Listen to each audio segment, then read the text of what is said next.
Welcome to study with Chitralekha. जैसा कि आप लोग जानते हो, हम लोग यूपी पीसीएस प्रीलिम्स 2024 को टारगेट कर रहे हैं। इसको थोड़ा सा करेक्ट कर लीजिएगा। 2024 के लिए ये प्रैक्टिस सेट सॉल्व कर रहे हैं, 2025 मिस टाइप्ड हो गया है। ठीक है, तो प्रैक्टिस सेट नंबर 35 आज हम लोग करने वाले हैं। इससे पहले 34 प्रैक्टिस सेट्स हम लोग सॉल्व कर चुके हैं। अगर अभी तक आप लोगों ने ये क्वेश्चंस नहीं किए हैं, ये क्लासेस नहीं देखी हैं, तो लिंक आपको डिस्क्रिप्शन बॉक्स में मिल जाएगा। ये क्लासेस भी कंप्लीट कर लीजिएगा जा करके, क्योंकि बहुत ही हेल्पफुल क्लासेस होंगी आप लोगों के लिए। आपकी तैयारी में एक ये बूस्ट क्रिएट करेंगी, क्योंकि क्वेश्चन पेपर्स हमेशा ही बहुत यूज़फुल होते हैं। ये हमें बताते हैं कि हम लोगों ने अपनी तैयारी कहाँ तक पहुँचा ली है और हमारा एरिया ऑफ फोकस क्या होना चाहिए। जहाँ पर हम लैग कर रहे हैं वहीं पर हमें फोकस करना चाहिए। ठीक है, क्लास को शुरू करने से पहले अगर आप लोग चैनल पर पहली बार आए हो तो चैनल को सब्सक्राइब कर लीजिएगा। सब्सक्राइब करने के बाद बेल आइकन प्रेस कर दीजिएगा, जिससे कि आने वाले सभी वीडियोस की जानकारी आपके पास सबसे पहले पहुंच जाएगी। और अगर वीडियो पसंद आएगा तो डियर फ्रेंड्स, प्लीज़ वीडियो को लाइक ज़रूर करिए, क्योंकि जो लाइक्स हैं बहुत मोटिवेट करते हैं आपके। और आप लोगों की क्लासेस के बारे में क्या राय है, कोई सुझाव है, तो वो भी आप लोग मुझसे शेयर कर सकते हो। क्लास को आप लोग शेयर कर दीजिएगा अपने दोस्तों के बीच में। अपने कोई स्टडी ग्रुप्स हैं आपके तो वहाँ पर, पीयर ग्रुप्स हों तो वहाँ पर भी क्लास को शेयर करिएगा और क्लास को लाइक ज़रूर करिएगा। अगर पसंद ना आए तो डिसलाइक भी कर सकते हैं, या ऑप्शंस आप लोगों के पास खुला हुआ है। ठीक है, तो चलिए क्लास को शुरू करते हैं। आज की क्लास में हम लोग साइंस करने वाले हैं, जनरल साइंस की दूसरी क्लास है ये। इससे पहले हम लोग 50 क्वेश्चंस की एक क्लास कर चुके हैं, तो वो आप लोगों ने नहीं देखी है तो देख लीजिएगा। प्रीवियस ईयर के क्वेश्चंस आप लोगों को वहाँ पर मिलेंगे, लिंक डिस्क्रिप्शन बॉक्स में मिल जाएगा। चलिए पहला क्वेश्चन देखिएगा। आकाश का रंग जो है नीला किसके कारण होता है? तो जो स्कैटरिंग ऑफ लाइट है, प्रकाश का प्रकीर्णन, इसी के कारण क्या होता है, आकाश का रंग हमें नीला दिखता है। तो ऑप्शन नंबर 1 करेक्ट ऑप्शन हो जाएगा। ये एक प्रकाशीय घटना है। ठीक है, ऑप्शन नंबर 1 क्वेश्चन का करेक्ट आंसर हो जाएगा। नेक्स्ट क्वेश्चन देखिएगा। एक गिलास पानी पीने से हमें कितने कैलोरी ऊर्जा मिलती है? तो आप लोग सभी जानते हो, पानी जितना ज़्यादा पीते हैं उतना ही हमारी बॉडी के लिए अच्छा होता है, क्योंकि जो हमारी बॉडी है ये 70% वाटर से बनी हुई है। लेकिन इससे एनर्जी हमें बिल्कुल भी नहीं मिलती है, मतलब 0 कैलोरी ऊर्जा प्राप्त होती है। तो ऑप्शन नंबर 1 करेक्ट आंसर हो जाएगा। नेक्स्ट क्वेश्चन पर आइएगा। मानव शरीर का सामान्य तापमान जो है 98.4 डिग्री फ़ारेनहाइट होता है। इसका समतुल्य तापमान सेंटीग्रेड में कितना होगा? ठीक है, नॉर्मल टेम्परेचर 98.4 फ़ारेनहाइट होता है जब भी हम नापते हैं टेम्परेचर को। तो देखिएगा जो टेम्परेचर है डिग्री सेल्सियस में कितना होगा, ये हो जाएगा 36.89। ऑप्शन नंबर 2 करेक्ट आंसर हो जाएगा। ठीक है, नेक्स्ट क्वेश्चन पर आइएगा। नेक्स्ट क्वेश्चन है कि पाइरेलियोमीटर जो है, इसका प्रयोग क्या नापने के लिए किया जाता है? तो पाइरेलियोमीटर जो है इसका उपयोग किया जाता है सौर विकिरण, मतलब सोलर रेडिएशन को नापने के लिए। ऑप्शन नंबर 2 करेक्ट आंसर हो जाएगा। बहुत उच्च ताप जब भी नापना होता है, जैसे सौर विकिरण, तभी पाइरेलियोमीटर का उपयोग किया जाता है। अगला क्वेश्चन देखिएगा। निकट दृष्टि जो दोष, जिसे कि हम इंग्लिश में मायोपिया कहते हैं, और इसका इंग्लिश जो वर्जन है ये भी आप लोग ध्यान रखिएगा। कभी कभी एग्जाम्स में हिंदी में मायोपिया ही लिख देता है देवनागरी में, तो आप लोगों को अगर पता नहीं है तो फिर आप वहाँ पर लैग कर जाओगे, समझ नहीं पाओगे कि क्वेश्चन आपसे क्या पूछा जा रहा है। तो मायोपिया कुछ टर्म्स ऐसे हैं जो हमें हिंदी और इंग्लिश दोनों में ही याद रखने चाहिए।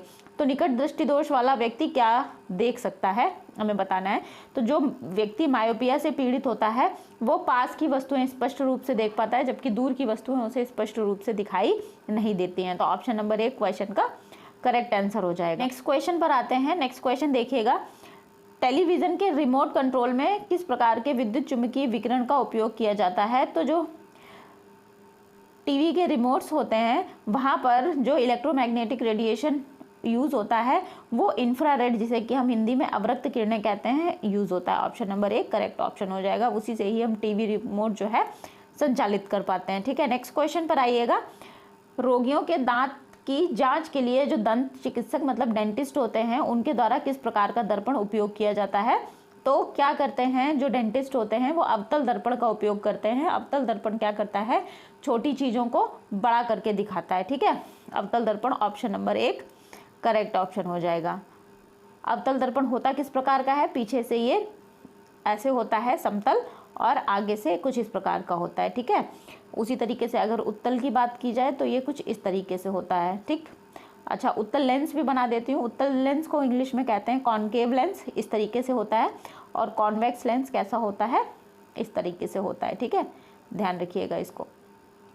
ये वाला लेंस क्या होता है, ये वाला लेंस इस तरीके से जो किरणें आती हैं उनको एक जगह पे फोकस पे इकट्ठा कर देता है, और ये क्या करता है, ये लेंस किरणों को फैला देता है, ठीक है, ऐसे। चलिए नेक्स्ट क्वेश्चन पर आइएगा। ध्वनि तरंगे डैश में यात्रा नहीं करती हैं। तो ध्वनि तरंगे ठोस, द्रव, गैस तीनों माध्यमों में यात्रा करती हैं, जबकि वैक्यूम, ठीक है, वैक्यूम में यात्रा नहीं करती। तो ऑप्शन नंबर 4 क्वेश्चन का करेक्ट आंसर हो जाएगा। अगले क्वेश्चन पर आइएगा। किसी व्यक्ति का संपूर्ण प्रतिबिंब देखने के लिए समतल दर्पण की न्यूनतम ऊंचाई कितनी होनी चाहिए। तो आप लोगों ने देखा होगा जब भी आप जाते हो ट्रायल रूम में, जो कपड़े होते हैं उनका ट्रायल लेने के लिए, तो आप लोगों को अपनी पूरी इमेज दिखे, इसलिए वहाँ पर बड़े बड़े लगे होते हैं दर्पण, शीशा, जो नॉर्मल शीशा होता है, समतल दर्पण कहते हैं हम इसको, वो लगे होते हैं। लेकिन मिनिमम ऊंचाई कितनी हो कि आपको अपना पूरा दर्पण दिखेगा। तो किसी भी व्यक्ति की हाइट का आधा, ठीक है, व्यक्ति की ऊंचाई का आधा दर्पण है तो उसको अपना पूरा दर्पण में चित्र दिखेगा, ठीक है। तो ऑप्शन नंबर 2 हमारे क्वेश्चन का करेक्ट आंसर हो जाएगा, ऊंचाई का आधा। नेक्स्ट क्वेश्चन पर आइएगा।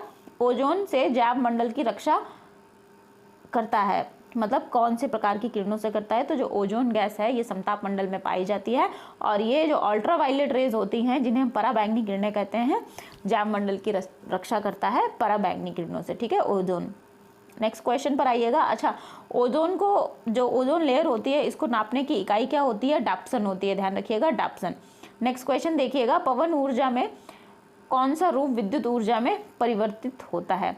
तो जो पवन चक्कियाँ लगी होती हैं, आप लोगों ने देखा होगा इस तरीके से ऐसे लगी होती हैं पवन चक्कियाँ, बड़े बड़े पंखे होते हैं। यहाँ पे थोड़ा सा इसको चित्र को करेक्ट करते हैं, कुछ इस तरीके से होती हैं, और 3 ही पंखे ज़्यादातर होते हैं, ठीक है, ऐसे कुछ होते हैं, ये घूमते रहते हैं, नीचे टरबाइन लगी होती है।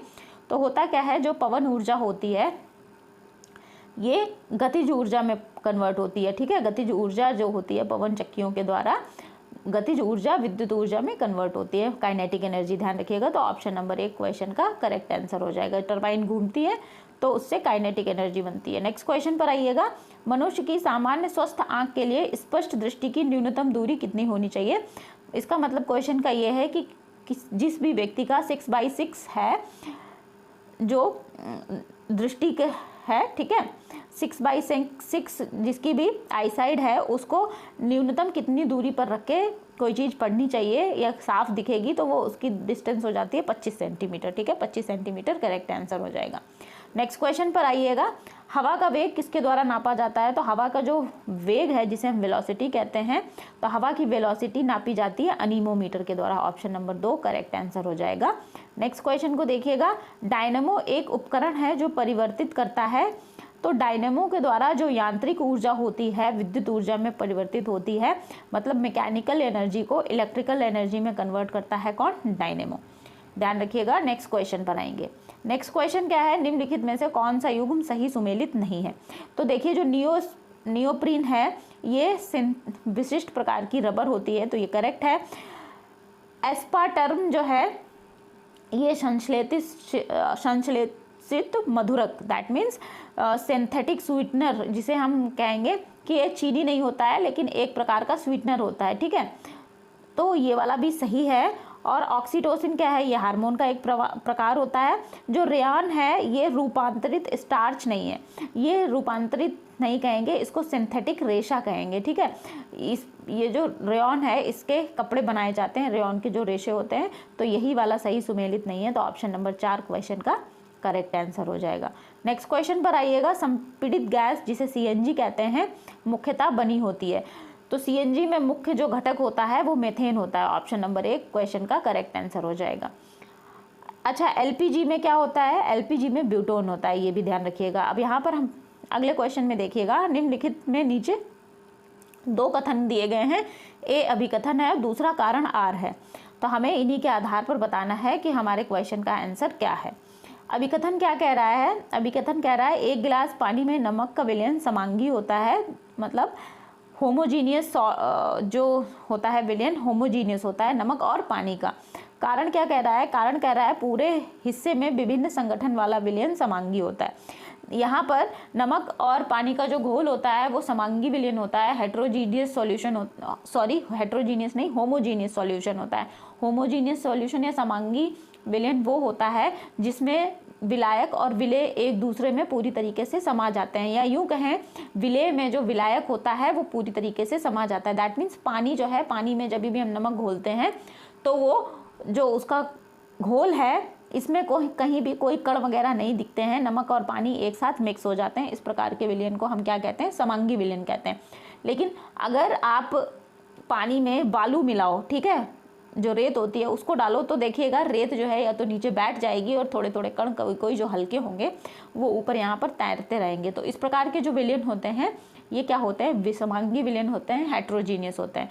तो जो ए है वो सही है, लेकिन दूसरा जो है आर गलत है, ठीक है। तो इस तरीके से हमारे क्वेश्चन का जो आंसर निकलेगा ये निकलेगा ऑप्शन नंबर 2, ए सही है परंतु आर गलत है, ठीक है। चलिए नेक्स्ट क्वेश्चन पर आएंगे।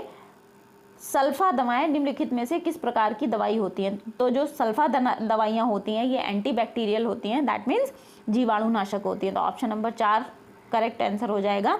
सल्फा मेडिसिन किस तरीके की मेडिसिन या सल्फा ड्रग्स जो होते हैं ये एंटीबैक्टीरियल ड्रग होते हैं। तो ऑप्शन नंबर 4 क्वेश्चन का करेक्ट आंसर हो जाएगा। नीचे देखिएगा अगला क्वेश्चन, निम्नलिखित में से कौन सा प्राकृतिक गैस का मुख्य घटक है? मतलब प्राकृतिक गैस जो है उसका मुख्य घटक, अभी हम ये ऊपर भी पढ़ चुके हैं, ठीक है। ये क्या होता है? नेचुरल गैस का मुख्य घटक मीथेन होता है। ऑप्शन नंबर 1 क्वेश्चन का करेक्ट आंसर हो जाएगा। और एलपीजी की बात हम कर ही चुके हैं, यहाँ पर ब्यूटेन होता है। और एलपीजी में जो महक आती है, चूंकि ब्यूटेन रंगहीन और गंधहीन गैस होती है, तो एलपीजी अगर सिलेंडर से लीक कर रही है, ठीक है, अगर खाली ब्यूटेन रहता है तो वहाँ पर वो बहुत ही ज्वलनशील गैस होती है, तो उसकी अगर महक नहीं आएगी तो क्या होगा? घर में या बाहर कहीं भी दुर्घटना हो सकती है। इसलिए गैस में क्या मिलाया जाता है? इथाइल मरकैप्टन मिलाया जाता है। ये एक बहुत ही गंध वाला, तीव्र गंध वाला पदार्थ होता है, जिससे कि आप लोगों ने कभी कभी महसूस भी किया होगा, जब भी गैस लीक करती है सिलेंडर से तो घर में बड़ी बदबू सी आने लगती है, तो वो इथाइल मरकैप्टन होता है, जिससे कि गैस की अगर कहीं लीकेज हो रही है तो वो पता चल जाए, ठीक है। ये ध्यान रखिएगा, इंपॉर्टेंट क्वेश्चन है, एक्स्ट्रा मैंने बताया है आपको। नेक्स्ट क्वेश्चन देखिएगा, ऊष्मागतिकी रूप से कार्बन का सबसे स्थायी रूप कौन सा है? तो डायनामिकली अगर बात की जाए तो कार्बन का सबसे स्थायी रूप क्या होता है? ग्रेफाइट होता है, ठीक है। ऑप्शन नंबर 3 क्वेश्चन का करेक्ट आंसर हो जाएगा। और ग्रेफाइट यूज कहाँ पर होता है? ग्रेफाइट यूज होता है न्यूट्रॉन बंधक के रूप में, ठीक है। नेक्स्ट क्वेश्चन को देखिएगा, एलपीजी का मुख्य अवयव क्या है? तो एलपीजी का देखिए, ये क्वेश्चन हम ऊपर कर भी चुके हैं, अभी मैंने आपको बताया भी था कि एलपीजी का मुख्य घटक ब्यूटेन होता है, इसमें मिलाया जाता है इथाइल मरकैप्टन।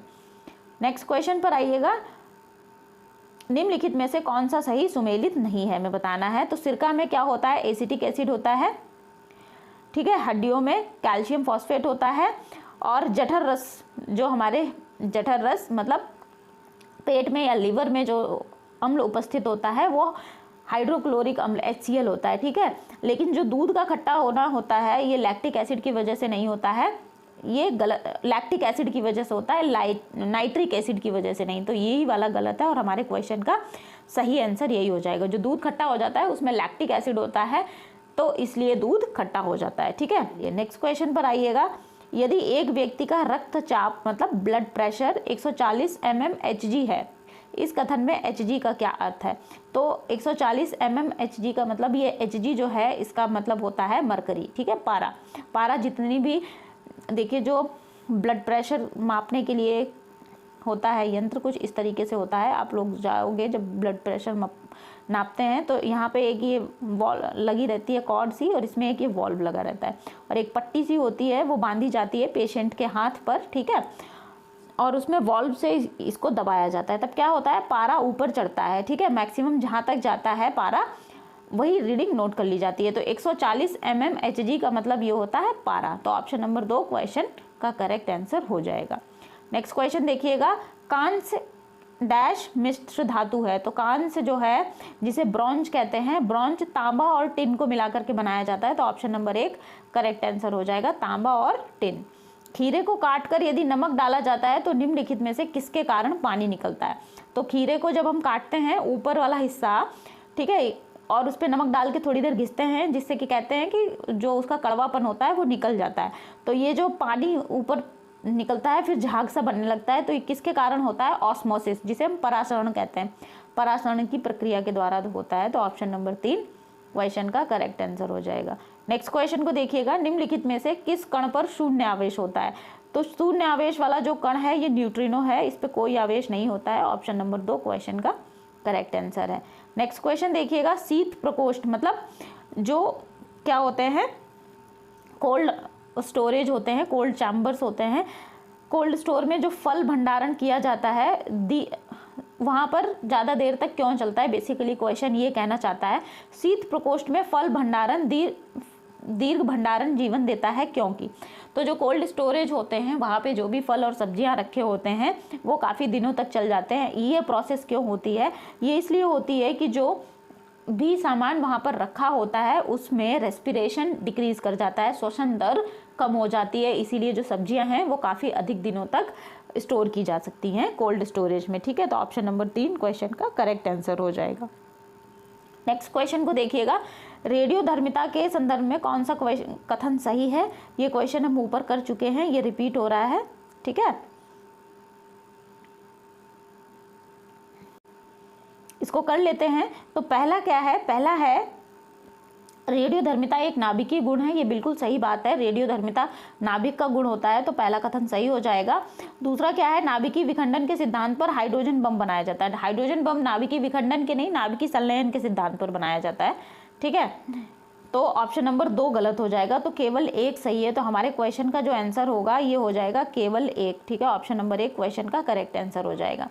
अगला क्वेश्चन क्या है? अगला क्वेश्चन, यदि व्यक्ति का रक्तचाप 140 mmHg है तो यहाँ पर Hg क्या होगा? ये क्वेश्चन हम ऊपर कर भी चुके हैं, ये क्वेश्चन रिपीट हो रहा है, पारा होता है। ठीक है, ऑप्शन नंबर 2 क्वेश्चन का करेक्ट आंसर हो जाएगा। कांस्य से मिश्र धातु है, ये भी क्वेश्चन रिपीट हो रहा है, तांबा और टिन की। ठीक, बॉक्साइड का अयस्क कौन सा होता है? तो बॉक्साइड का जो अयस्क होता है ये होता है एल्यूमिनियम। ऑप्शन नंबर 2 क्वेश्चन का करेक्ट आंसर हो जाएगा। एल्यूमिनियम का जो अयस्क होता है बॉक्साइड होता है। ठीक है, इसी को शुद्ध करके क्या निकाला जाता है?